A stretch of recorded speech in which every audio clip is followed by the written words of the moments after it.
This is Red All Over's reaction to Conor Hourihane's exciting, interesting, captivating response to the game on Saturday. Listen to what we think about will he stay, will he go, are the board with us, are the board against us?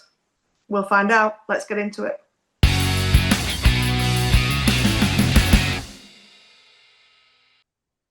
So there we have it. It's a Red All Over special. If you recall our instant reaction after Saturday's game, we said we're having a nice break. We'd give you all a break. And then thank you very much to our manager.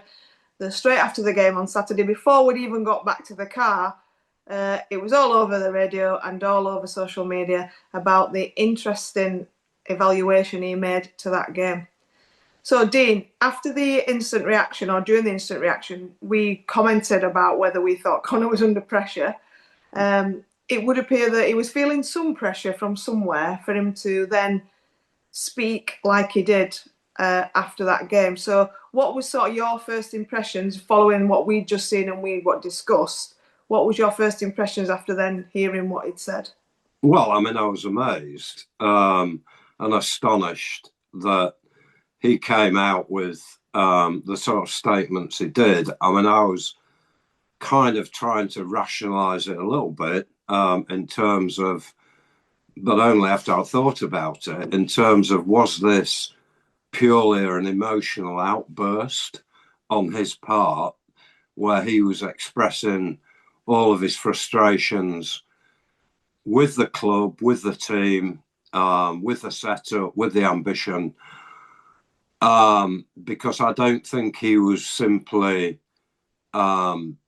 I mean, there were lots of conspiracy theories about the fact that maybe he did it deliberately to get fired, which, I mean, when you start criticising your own employer in public and know that it's going to reach, you know, a fairly big audience, captive audience, then you know, there's only usually one outcome of that, and that's you know, a parting of the ways. I don't necessarily think that it was that well thought out by Conor, although you could say he doesn't generally say anything that he hasn't thought carefully through. So you could argue, yes, you know, it was a deliberate strategy on his part to get himself fired and paid off, because he will obviously have a clause within his contract whereby he will get compensation. I mean, you could take the conspiracy theory even further that he's got another job lined up, and therefore, you know, if he can get paid off without resigning and then walk straight into another job, then obviously he would do. All of that said, I personally think I come down on the idea that it was an emotional, ill thought out, and frankly idiotic statement, which really has cut the ground from under the board, in terms of the potential financial implications of him talking in those terms about, you know, effectively saying, don't think we, you know, don't run away with the idea that we've got any notion of playoffs this season, next season, or whenever. I just can't believe he actually said that. Because we are leading up to the season of the season ticket early bird sales. Already we've seen, you know, through social media, all channels of social media, that, you know, so many people are staying away, so many people are not going to renew their season tickets, so many people are, you know, thinking very carefully about it, given, you know, why would you spend a whole load of money on effectively a product that's going to be not very good? So I think uh, the implications are awful in the financial terms, and obviously we'll come on to it. But you know, we can ill afford to lose any revenue whatsoever from the fans, and also it must be made. The point must be made that you know the sponsors are not going to be terribly happy about sponsoring a football club that literally has no ambition to improve the situation that they're in.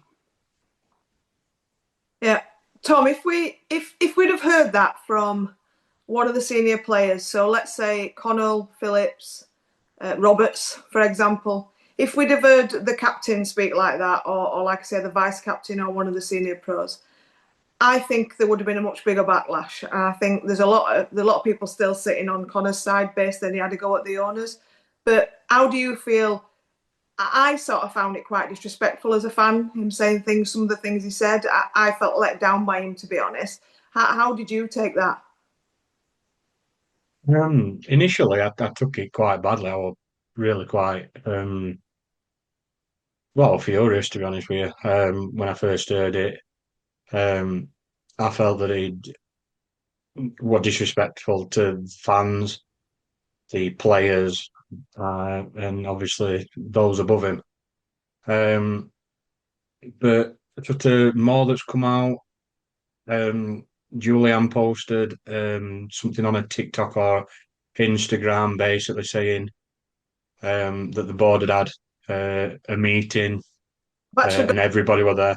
yeah, she says, was at Barnsley FC this week for meetings with my fellow owners and executives, important conversations, honest moments, and a club that means everything to its people, Barnsley Football Club. And she posted that, I think, pretty much roughly the similar time or just after the game on Saturday.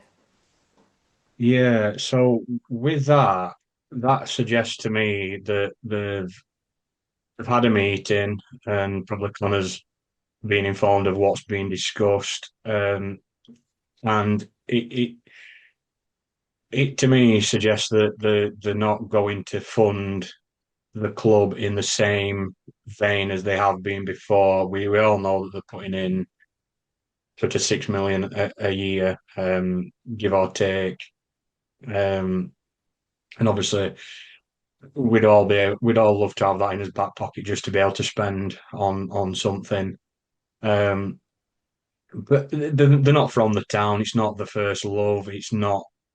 So I sort of get that. In the same respect, I think if you go and buy a football club, you should know that it's not going to be you're not going to make money. There's no football club makes money. I think there's only been three or four um, clubs that have paid dividends within the last 20 years. It's they're a money pit. That is what they are. So I expect to spend money. Um, but I think Connor's been told um, probably in the conversation that we're not a top six budget club. And I think the phrase to get used to it or is that he used it in his interview and that to me it seemed like someone had said that to him and he's just sort of repeating it and just like this is what I've been told. I'm letting fans know what I've been told. It's sort of I'm gonna give everybody the truth type thing. Fire me for it if you dare. If you can afford it. Yeah, if you can afford it. You know what I mean? It just sort of. I mean, I might be completely wrong, but it felt like he almost knew, and I think the fact that the fans were getting on at him, so Pontien were shouting for his head. I've been told that some of the um, the West Stand Brigade were giving him some stick during the game. Um, so I can sort of. He's probably emotional. He's probably upset. He's not very happy, and he's probably been given a bit of a. He's probably been told that your situation is probably not going to improve next year. We're not going to be giving contracts to older end. Uh, you're going to have to rely on youngsters, deal with it basically. And well, I feel like he's telling fans because the owners aren't telling fans. So I feel like he's sort of, yeah. Like I said, I was really mad at him when it first came out, but the more I've thought about it, the more I've sort of listened to what else is happening at the club with redundancies within but lower level staff, sort of cost cutting measures. I feel like he's sort of preparing fans for something that's coming. Very mellowed there. I think you mellowed a lot, Craig. In terms of that, I can see where he's coming from. I'm still furious, by the way. But I'm looking at it from a recruitment for next year point of view and a sales of season tickets and supporters, Craig. You obviously have a season ticket, as does your daughter, and you put, it's a lot of money for a lot of people. How does listening to that make you feel about next year, regardless of what's happened this year? When your manager is categorically saying to you, look, you can forget the playoffs next year, which he pretty much did say, how can we recruit and attract players, and how can we expect fans to pay money when he's pretty much told you it's not going to happen? Well, fans basically, the main thing that you go to a football match is a hope. And he's basically just took that away from every single fan that buys a season ticket next season. He's like, oh yeah, you're going to buy a season ticket, but expect mid-table again, And when aspects of this season, we've not even been mid-table. We've been just above relegation for some of it. So, and for him to come out and say things like that, it just smacks me in the face of deflection. He's starting to get a bit of heat off of fans now, and I genuinely think he's annoyed at the board. I do think he's annoyed at the board because they didn't give him a striker that he wanted. They hadn't given him the defenders that he wanted as quick as he wanted them. He had to wait for O'Connell to come in. The left back situation's been one that's been rampant all season, and we keep picking up on it. And I think he's just like, well, you know what? I'm sick of getting out stick, so I'm going to say some things now, and we're going to get some redirected towards the board. Do I think Conor's blameless? No. Do I think Board's blameless? Definitely not.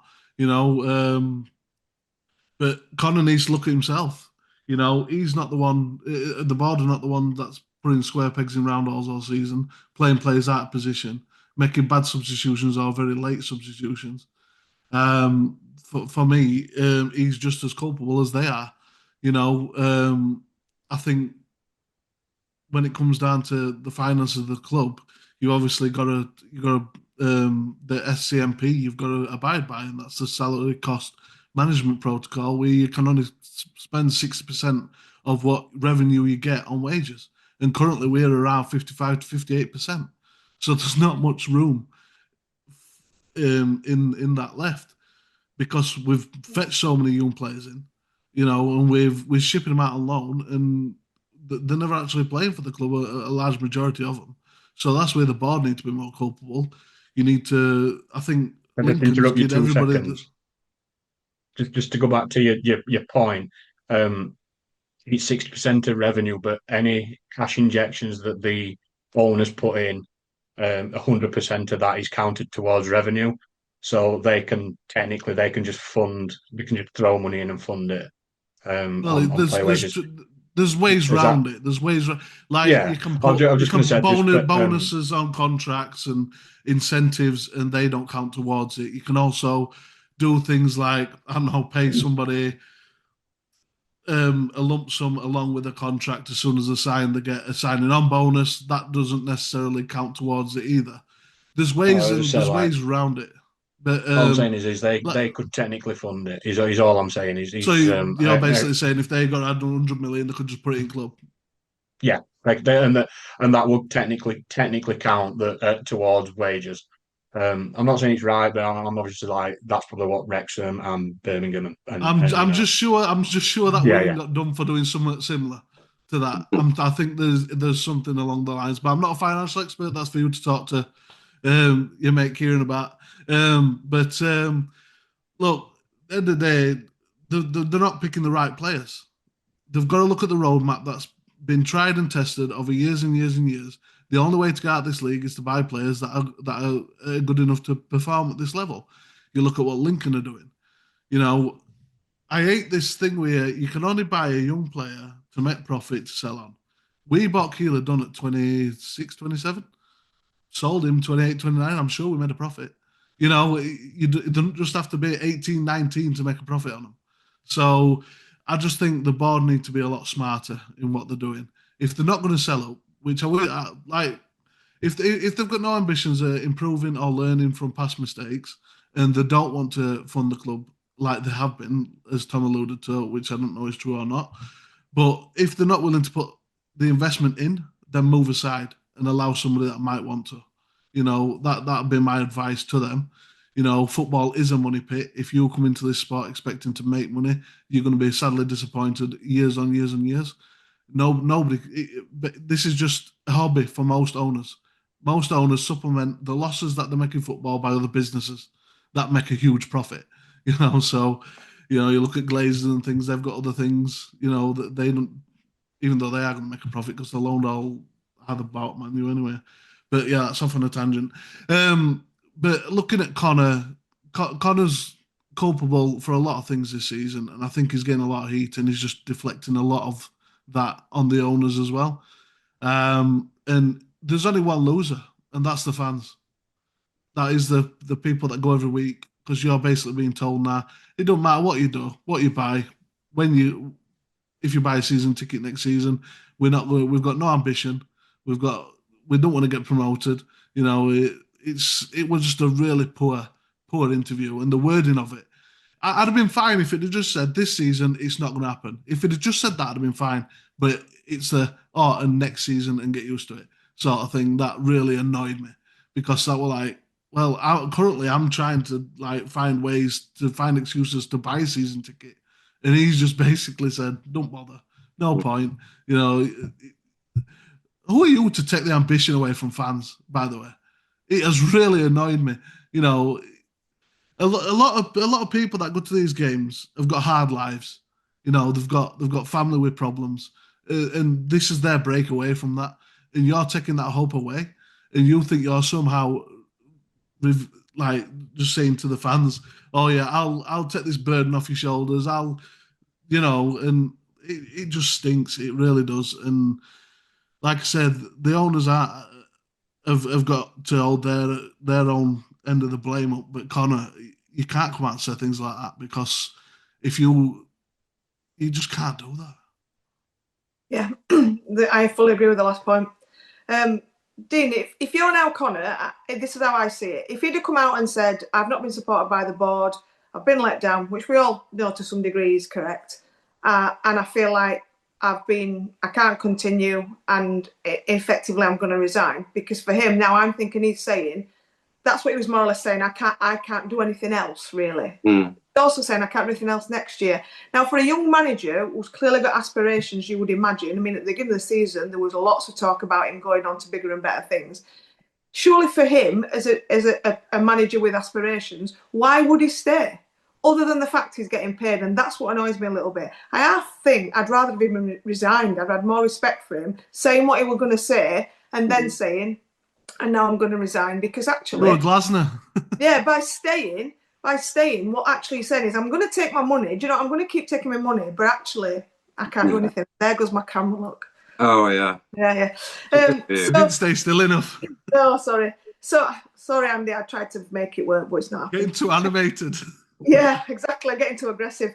So what do you make about that? Because I can't now see, why would he want to stay? Why would he want to stay and manage a team that he's saying hasn't got a chance of getting in the top six? I just don't see what the appeal is. The whole interview lacked any sort of logic, and yeah, I agree. I mean, I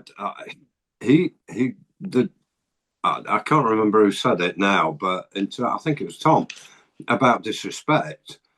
And you know, with any relationship, it's based on three things: one, trust; two, respect, and 3, communication.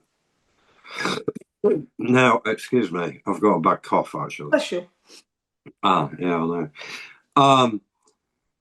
If you haven't got one of those 3, you're in some trouble. If you haven't got 2, you're in even more trouble. And if you haven't got 3, you're in serious trouble. And that's where we're at the moment.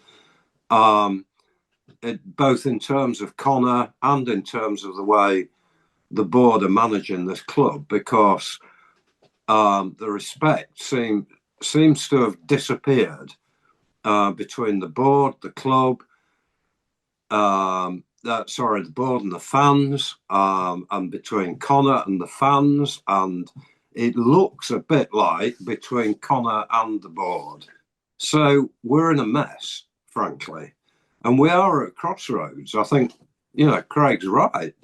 I mean, this whole strategy of recruiting younger players like Kelly and like Cleary and hands up, that good acquisitions, fit the strategy, buy them young from better placed clubs than us, where they've got far bigger playing staffs and they can't accommodate some of the talent that they've got, so we bring them on. But if the players are hearing this, who is actually going to want to come to Barnsley? Because it struck me when you were talking to Cleary, or they were interviewing Cleary and Kelly at the beginning of the season, that Conor played a massive part in persuading them to come to Barnsley, when especially Kelly had other options, and it was his persuasion that obviously he would have been saying, look, we're going somewhere here, we'll develop you, we'll grow you, we'll get you ready for a higher league, but in the meantime, you're going to be part of a successful team. I mean, if he didn't say that, I can't believe he wouldn't say something like that. But if we don't change the way we operate at the moment, we ain't going to get out of mid-table. And mid-table won't be a particularly attractive option to a 21-year-old, 20-year-old from a Premiership club. So the whole strategy of the club then becomes unrealistic. And, he's just going to go into a spiral that's going to eventually, and end up with us being relegated, potentially. And that's where we're at the moment, because if the board of directors are either unwilling or incapable of providing the finance that is required to create a top 6 club in League One,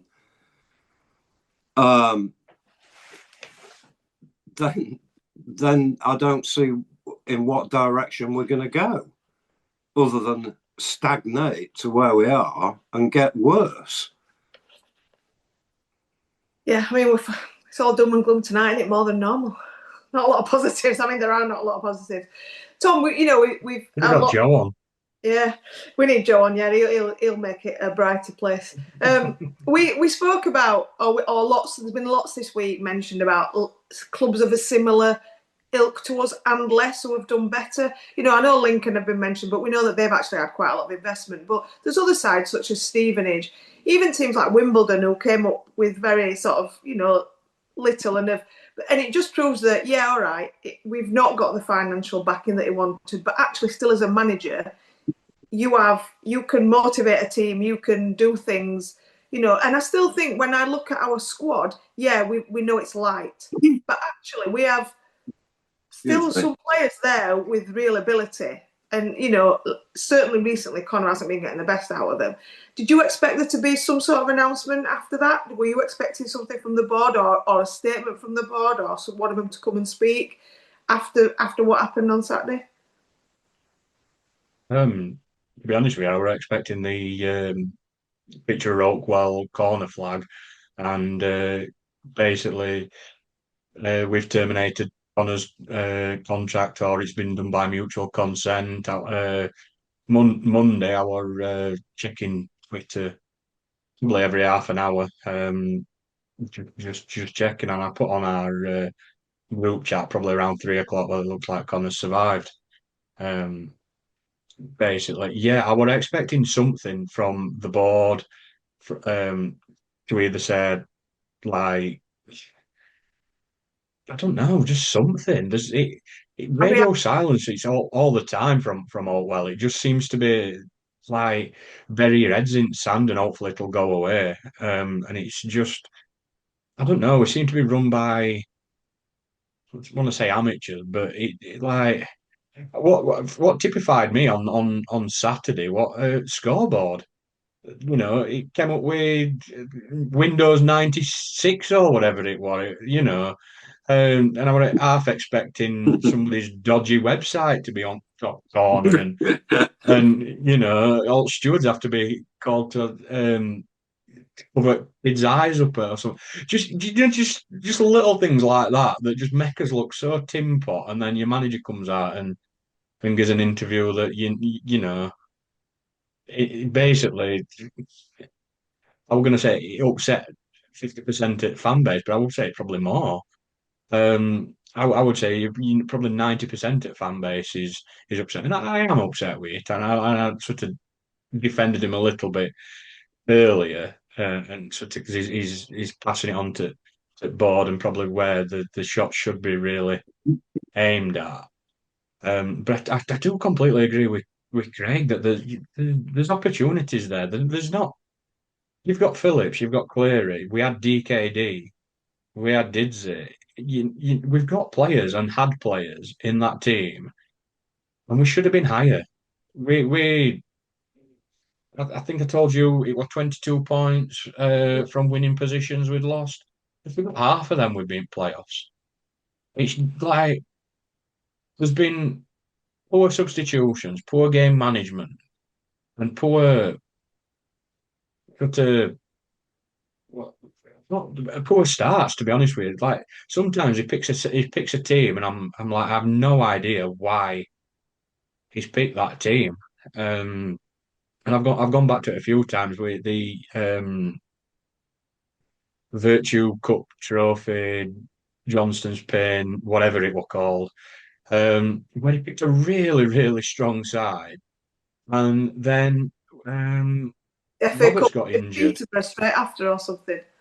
Yeah. Peterborough FA Cup straight after the one that you'd actually want to go through. And it was a really weak side that he put out on that. And I looked at him and thought, oh, he's planning to go out at FA Cup here.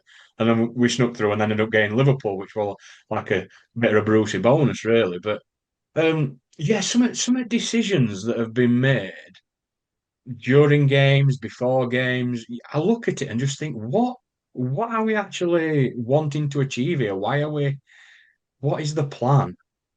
And it has happened far too many times this season for me that I've sort of looked at his team selection, can't even pick what formation he's doing, and yeah, just bizarre things. But the interview itself, he just seemed angry. He were almost as if he was saying, "Come and sack me, I dare you," and don't I don't think I don't think that they've got. I don't think either of them have got bottle. I don't think Connor's got the bottle to quit, and I don't think the board's got the bottle to sack him, and we'll just bumble along until end of season.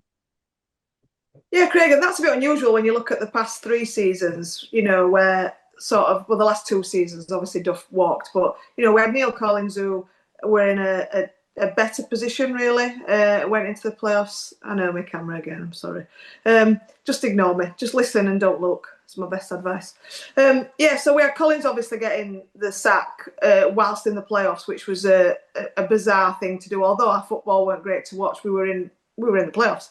And they sacked him. And then obviously Darryl Clark went, before the end of the season. It was about a year, isn't it? Because Connor's been about a year. So I think, although Tom said they haven't got the bottle, they have in the past. The 2 seasons have gone where they've sort of swung the hatchet and they've sacked people, especially Collins, where we were like, a bit unlucky, really. like I say, his football weren't great, but in terms of position and points, comparatively to where we are now and what's just happened, Craig, how do you think he has actually hung on to his job? I think they can't afford to sack him. I think that's it. They can't afford it. It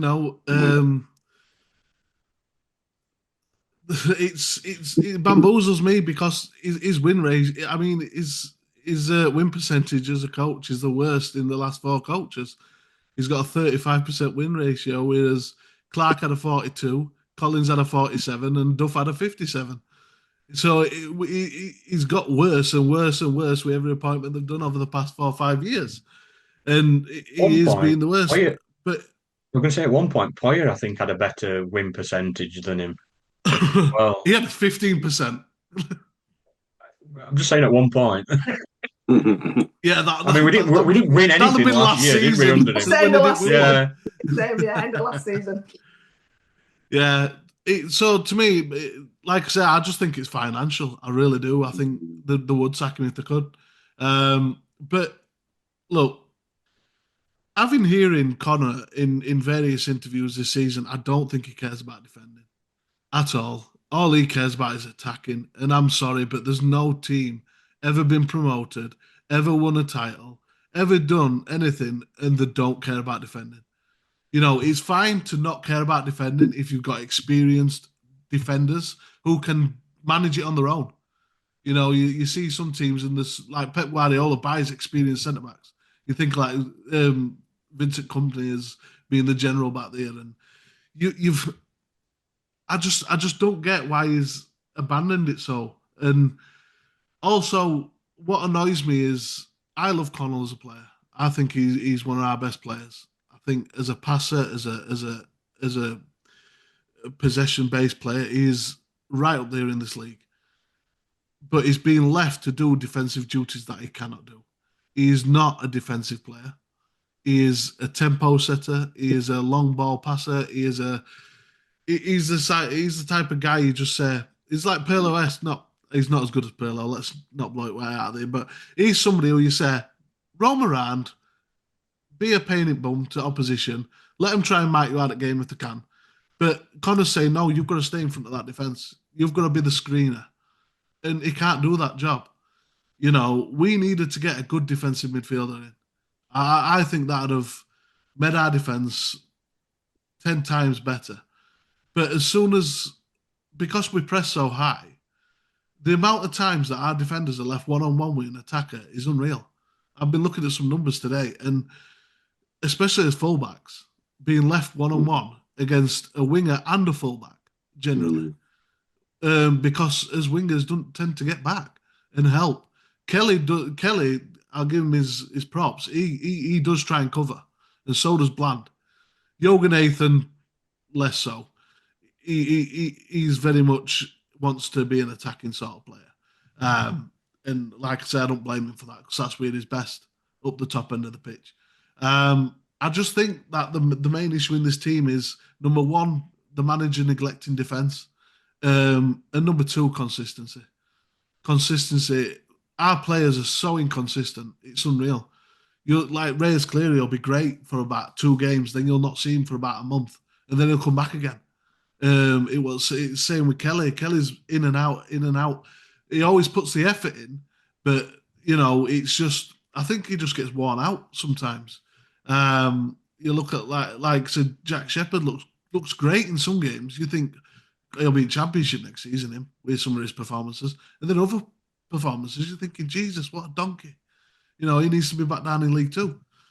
The consistency is mental to me how bad it is, and how we've still not got a goalkeeper is, that's part of the spine. You need a solid spine to develop over seasons, and we can't get that. And I mean, we're going to have the biggest turnover in the summer that we've had in years. We're still probably not going to have a goalkeeper. You need a goalkeeper, 2 centre backs, a midfielder, and a striker, all in a line. And you need them to know and to tell other players what to do. That's where your experience needs to be. And for us, it's just not there. I can't think about how many times we've had a different centre back pairing this year. And look, it's all led to the downfall of any hope that we had. And then Conor just puts final nail in the coffin for next season too. So, it's absolutely fantastic to be sat here in a Barnsley shirt thinking that probably for the next 18 months I'm not going to be able to laugh, smile, or enjoy myself. No, you can. You can do this with us. There you go. You see, I got a laugh and a smile there. Dean, the thing there's a lot of things you can guess where my head is at the minute, but there's a lot of things great to me this week. But, your camera? Yeah, well, my camera mainly more than Conor Hourihane, yeah. There we go. Look, right on cue. I think I live with Steven Spielberg or something. But anyway. At the beginning of the season, Conor made a lot of references to the lack of professionalism last season. He made a lot of reference that the team weren't professional. They did a lot of work on the changing rooms, etc. He talked about elite mentality, being fit. He really talked the talk early on. So do you think that this is completely down to the lack of support from the board, or do you think that it's much harder than he ever thought it were going to be? And I'm not talking us, I mean in management in general. Well, I do. I think he obviously had a plan in his mind as to how he was going to manage the football club. He knew it well enough inside and out, from his past. And I think he's obviously been associated with the club even when he was playing 3 or 4 years ago in the academy. So he's been in and around the club. So he knew more or less what he thought had to happen, and had a view in terms of off the field what needed to change. And I think probably it has changed in many ways, in ways we'll never know about necessarily. Do the players, put the water bottles in a bag? Do they put the socks in the right place? Do they just fling stuff around? Do they pick up cones after training? All that kind of stuff we don't know about, and that might have been completely absent for all I know. But alongside of that, he had a very strong belief in how he wanted to play. You're going again. A very strong belief in how he wanted to play. And it set off particularly well because he was able to surprise a few teams in the early games, because our style was somewhat different to what it's been for the last couple of years. So we managed to get some results. But then, experienced head coaches within League One soon got wind of that. And I think what I would say is that I think he's a pretty stubborn guy, actually. And I think, coming on to what Craig was talking about, it was perfectly obvious that he had to change something in order to stop conceding goals. And he almost has refused to do it, because I don't see a massive difference in the way the team is set up to play to how it started the season playing. So, in effect, he hasn't learned a great deal about managing a team in League One from his experiences so far. And I do think he's stubborn. I think he's shown a great deal of stubbornness with certain players who, have left the club. Lapata, particularly, never. Cotter, I know he had issues with, and he drummed him out. And I think if people cross him in some way, even slightly, and it makes me wonder, has George Gent done something like that?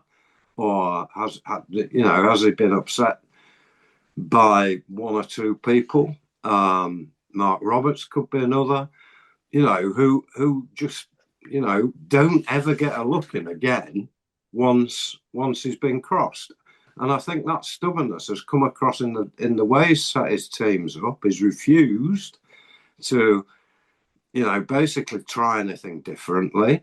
You know, Craig's right. I mean, Connor's a good footballer. You like Connor. I like Connor. We all like Connor. He's a good player, but he's not really playing in the right sort of position. And his responsibilities are far too much on defence.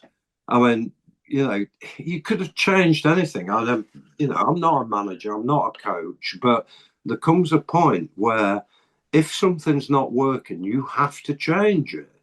And I don't think he's done enough to change that defence. All right, he's played around with some of the, you know, the personnel, if you like, is switched around, and but none of it's worked.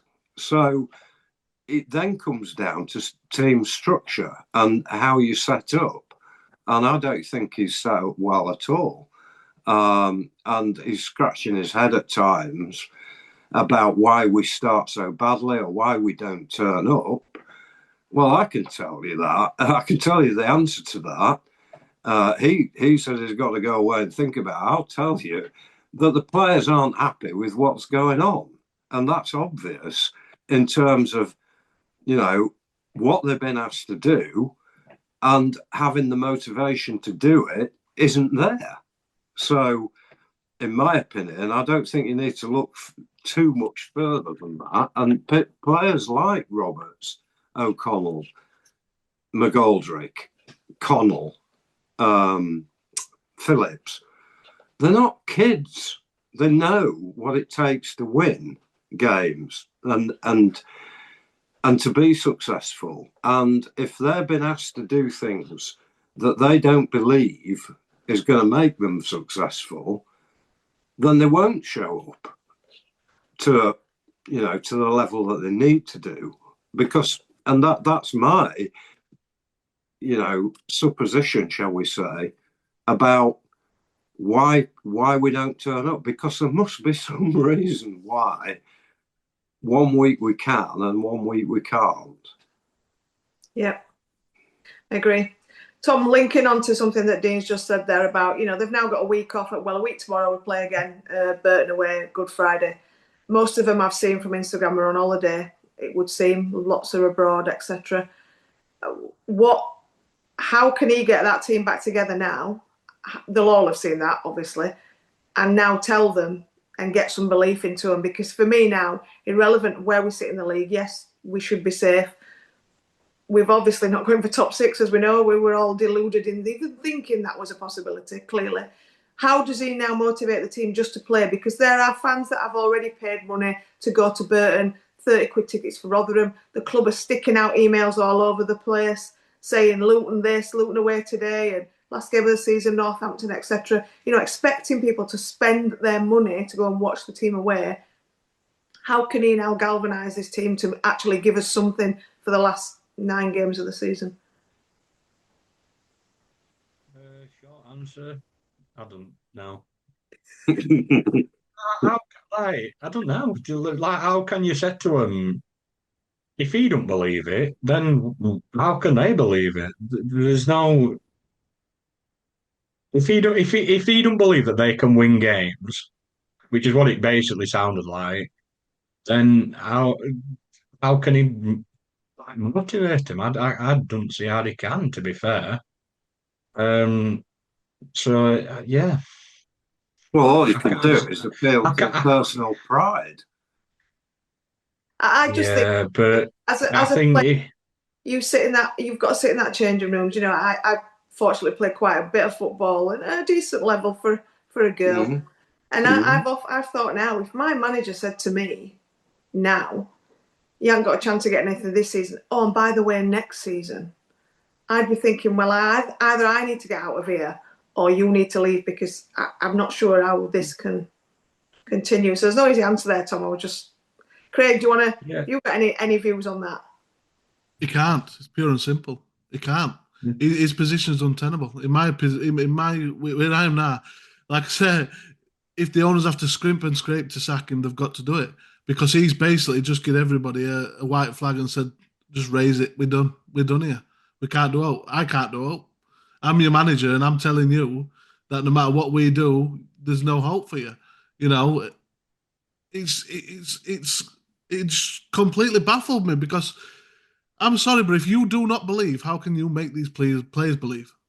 You know, you're meant to be the guy that stands there and gives them the big speech before a game, the big speech at halftime. Make them ready for the second half and get them fired up for a game. How can you do that after that? How can you look them in the eye and say, "We can win this. Come on, let's get up for it. Let's put in 110%." Oh, but by the way, don't expect us to get anywhere up the table. Just he can't do it. He No. needs to go. And the way we're talking, I thought he'd have walked, but obviously he wants that money as well, doesn't he? You know what I mean? So he's basically just tanked our season, tanked next season, and he's going to say thanks for money up way out at doer. In my books, he's gone, like I say, complete legend as a player, but as a manager, he has gone so far in my estimations. I prefer Poyarash Baggy. At least he believed. Wow. Wow. So my final question to all of you was going to be, I don't even need to ask you now, Craig. First of all, if you were in charge, would you sack him? And obviously, secondly, in terms of next season, are you wanting a complete fresh start in terms of new manager, new board? I guess I think I know the answer from you, Craig, but confirm what I Yes think. to both. As I Yes to thought. both. Yeah. Would you like, by the way, any manager just off the top of your head? Put you on the I've spot. been looking at a few, to be quite honest. I like Darren Ferguson.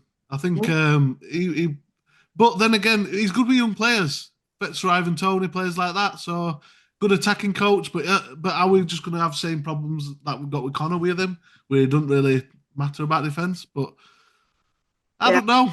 But there'll be plenty in summer to choose from. Yeah, there's plenty to find it summer. Yeah. I wanted Gary Rowett before he went somewhere else, so but you got to try. Dean, what are you now thinking? I know you've pretty much been a Conor man generally, but have you changed a bit now? Well, yeah, I mean, I have, because you can't go out in front of your paying hard-earned money fans and say things like that. I mean, it's just it's almost like I don't give a damn about you lot. You need to understand where I'm at. Well, maybe you need to understand, Conor, where we're at a little bit better, and not just say so. Fans have got every right to do this and that and the other. I don't know. I mean, looking at these accounts, or a summary of the accounts, I mean, I'm guessing to sack Conor now is going to cost us £500,000, probably. And maybe to get the person who we think is ideal for us, we might have to start paying compensation to somebody else, in which case that's another £1,000,000 that we can't spend on players. And we can technically. We could, if the owners wanted to spend as much as they want, they can. They can. But this is where I differ with Tom, because he said that they can mitigate the wage cap. Legally, they can't. The wage cap is the wage cap. You cannot go over it. The owners cannot put money in to mitigate it, but they can pay what they want on wages. Well, I've just been doing some research, and no, they can't, because it's a cap. You can't go above the cap. It's a cap. 60%. Yeah, due to your revenue. Yeah, it's 60% of your revenue. Well, if you look at the last accounts, we've spent 111%, which means for every pound that we earned, we spent 111 at £1.11p on player wages. Now, that's well above 60%. If you look, any cash injection from an owner, it counted as revenue. 100%. Providing it's equity and not a loan. Yeah. It can't be a loan. Which is what we're doing anyway. Which is why Birmingham could spend what they spent. They bought what it may for 15 million or whatever it was. They could, and a stupid way, not May, what it Stansfield. Yeah. Also bought me as well. But yeah, that they can. It is a cap, but it's not a cap. It's a lot of rubbish, basically. But It doesn't make sense but though, because then why don't other owners on other clubs just go out and blitz everybody? It they doesn't make do, sense. they do. So it depends if they want Huddersfield's to done invest it. it. Huddersfield did it. Birmingham did it. Wrexham's done it. They do it, but they don't. They don't because it's their money. As much as we all just want an owner that just comes in and spends millions and millions of pounds, it's their money, like, and they don't want to spend it. The reason why they're million and billionaires is because they don't spend it. They spend other people's money. Tom, you've got a real chance here to like sideways in your own show. Do an Andy, I would now. Do an Andy about. I mean, we're not having an away end, are we? Well, Very well, so just sideways no, in. we're not having an away end. Yeah, hopefully in a couple of weeks' time, I should have Kieran Maguire again, um, talking about our finances, and I'll put some questions to him, and so to try and gauge how good, bad, indifferent our owners are, um, so to find out how much money we make on player sales, whether that's viable, whether we do need new owners, investment, and all the rest of it. But yeah, hopefully that should be a special. Yeah, good. He said he would take time out of his very, very busy schedule to talk to me. Well done, Tom. That's a great coup, and it's always good listening to someone who's completely like a neutral and don't have Yeah. any heart or Hmm. you know. It's I think that's really really good. I mean, I think also, I mean, I've talked about this before. I'm not so sure that our infrastructure isn't too costly as well. I think we've grown the back office setup at Barnsley massively. I start looking down lists of, who the officers are, and it used to be a very short list, and now it's an extremely long list. And I think our back room, if you like, is now more of a championship level back room in terms of its diversity and everything else that I don't mean diversity in that sense. I mean the diverse operations that we have and all the people involved back office. I think that I've watched the academy grow like a mushroom field in terms of appointments in the last 2 years. And so it'll be interesting to know whether, Kieran can draw any comparisons with other clubs at our level as to what our cost base is, because I think our cost base is too high off the field. And I looked at those accounts. The highest paid director is 232,000. Well, I'm assuming that's John Flatman because he's the only executive director. And that's an awful lot of money to be paying somebody in a League One team, in my opinion. Yeah, particularly when, in my opinion, he hasn't done a great job. Sorry, John. That's how I feel. No, and I think his background is in rugby league. It is, yeah. And I think, inevitably he's going to draw on his experiences there more so than on football. So where is the football knowledge coming from? Yeah, well, in my opinion, since he's come in, as we've all said, we have progressively sort of regressed, I think, on the field. Certainly, might be right in terms of the field. And we've spent more off the field. Yeah, yeah. And certainly not on the playing squad. So, Tom, I'll give you the final word. Would you like to see him sacked or stay? I'm going to bring it back around to finances again because I reckon we've probably spent 2 million in the last couple of years poaching Collins from Tampa Bay or whatever it was. So we spent money there and then sacked him. Then we got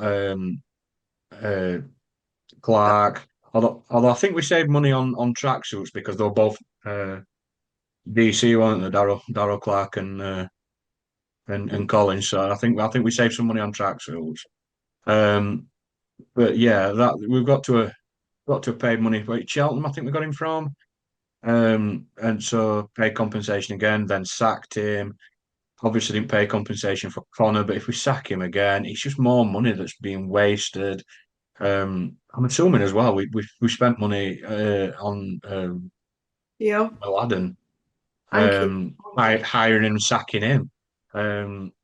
Women's football team, as much as I were for it, I don't mean this in any disrespect, but what a complete waste of 2 years because we did all the setup, paying staff, just to basically liquidate it. So what a complete pointless waste of money, time, effort, and everything. Like I say, I was all for the women's team, so I'm not having a dig at that, but I just think it was a complete waste of money and effort and time. So we seem to be penny pinching in certain areas and then throwing money away in others. I honestly don't know on him being sacked. If he comes out and apologizes and we start winning some games, football's it's quick to turn around. All will be forgiven, but I don't know. It's an hard one. He's going to have to work very hard to turn it around. And I'm not 100% sure he can do it. And the other one for me is who do we get to replace him? Who's going to come in after hearing that, to listening to us? Because all managers will be listening to Oh, to obviously. us because we know what we're talking about. Yeah. Especially with Andy. Yeah, they're gonna listen to us and go, I don't want to go anywhere near that board.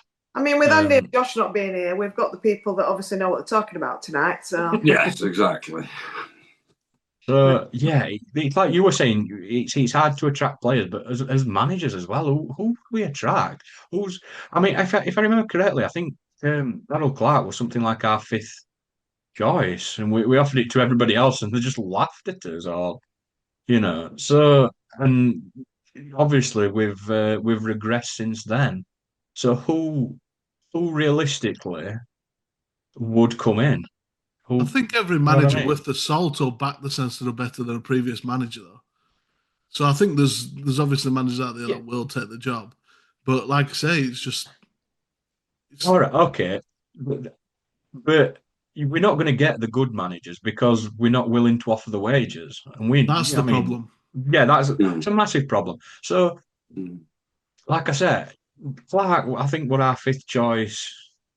You were well down the list. He finally comes in and he's not even backed in transfer window. So he just, I don't know. Why would you leave another club to come here? So then you're looking at people that aren't employed, and then again, like, would you not just wait for something better to come along? I mean, I would. I won't be jumping at this opportunity. well, we've well and truly sold the club tonight in terms of So Conor's obviously sold the fans down the river, telling them not to bother, and we've pretty much done exactly the same to anyone that would be interested in coming to watch Barnsley, manage Barnsley, or play for Barnsley. I think it's pretty certain from our point of view. The answer is don't bother. So Yeah, We've well, got some cracking new I will- flowers in town, though, that Yeah, light up and stuff, I you will. know. I will caveat this, Health Tracy. is great. Yeah. I will caveat this, Tracy, that yeah, I go to football I want us to win, but it's not really about that for me. It's about spending time with my family, spending time with friends. Joe sits behind me in Pontian. I was just about to say, you now sound like Joe. You've spent too much time sitting in front of him. yeah. Yeah. But it would be nice to be able to look next year and think playoffs No. is an option. Lower your expectations, Tom. You are far too. Well, when it comes to prediction competition next year, now that'll be a laugh because none of us are going top six, are we? Because we know that's not a chance. Hey, maybe It'll be funny when we get to the 1st of July and we've only got 11 players. Because everyone's left on a free. All loans have gone back. Yeah. Oh, Jesus. Maybe Well, he should did say, psychology Conor, that it go was. for it. Conor said in his interview that he was now going to concentrate on the players who were going to be here, and I thought, well, that's 6 then. So what are you going to do for the next? And how does he for the know? other We might 5? renew contracts. How does he know? He can't do that, Conor. Jeez. Because we're joining 5-a-side league down at Vida. That's the answer. Yeah. Right. On that note, well, we hope we've brightened your evening. As I say, a bit of a surprise pull together show tonight, but we hope we've brightened your evening. No doubt we have, and we look forward to reading your comments. I know there's a lot of people big blaming the owners, blaming Conor. I guess, like most people, there's blame everywhere. But no show this weekend because we have no game. Thank goodness for that. Hopefully, Patrick Kelly gets a game tonight for Northern Ireland, and they manage to get through. So good luck to him, and we'll see you back for our preview show next week as we preview the entertaining and exciting task of heading to Burton Albion. So for now, let us know what you thought about today, and does Conor stay or Conor go? Thanks. You Reds.